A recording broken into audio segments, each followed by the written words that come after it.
Law and grace. So, to just start on the topic of the law, going back to its origin, Moses, Ten Commandments, Mount Sinai, Moses had to climb his way up to God. Yeah. He had to painfully work his way up to the top of the mountain to receive the law. And that in and of itself is like a picture of the curse of the law, right? We feel like we're working our way up towards God. And I just thought that was like pretty profound, that's the way that the law originated, is like a man working his way, trying to climb his way painfully. Dude was old at that point. So he's like, I'm sure he's struggling to make it up the mountain. And so many times that's like when we're under that curse of the law, that's how it feels. Although it feels like we're always ascending. We're never going to reach the top. 2 Corinthians 3, such is the confidence that we have through Christ towards God. Not that we are sufficient in ourselves to claim anything as coming from us, but our sufficiency is from God, who has made us sufficient to be ministers of a new covenant, not of the letter, but of the Spirit. For the letter kills, but the Spirit gives life. And so, that right there is already like, we have confidence towards God through Christ. Yep.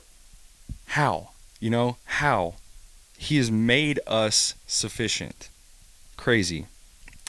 For the letter kills, but the Spirit gives life.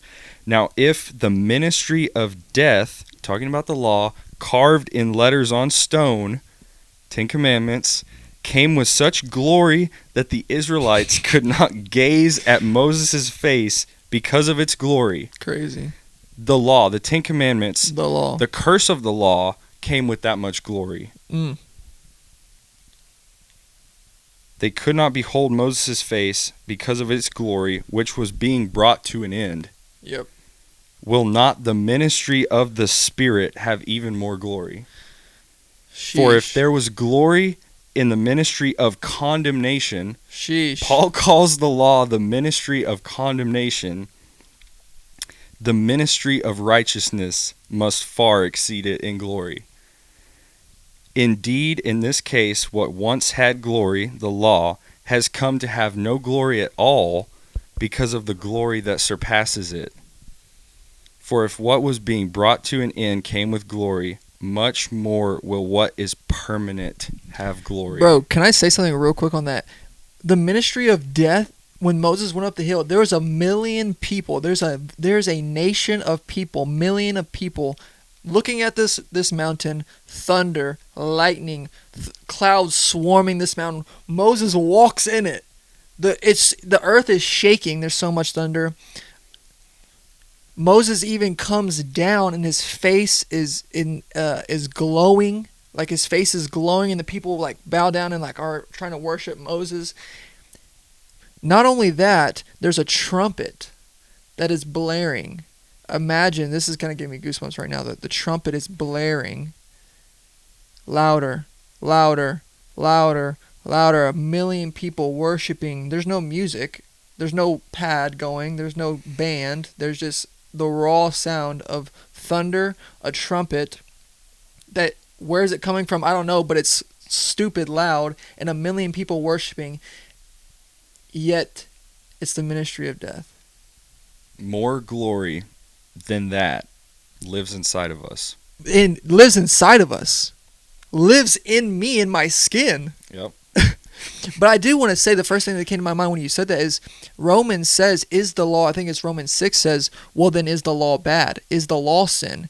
Paul calls it the ministry of condemnation, but is the law itself bad? By no means. The law is good. The law was given as a tutor. The law was given as guardrails to point to, hey, like, y'all are struggling with sin. Yeah, he calls the law a guardian. Like, guardian. He says the law was put, without the law, there's no knowledge of sin. Like, yes, exactly what you're saying. And so it's a guardian and it's a tutor pointing us, ultimately trying to point us to I think it was to help the nation of Israel walk better because they're running rampant with idol worship, sexual morality, all of the things.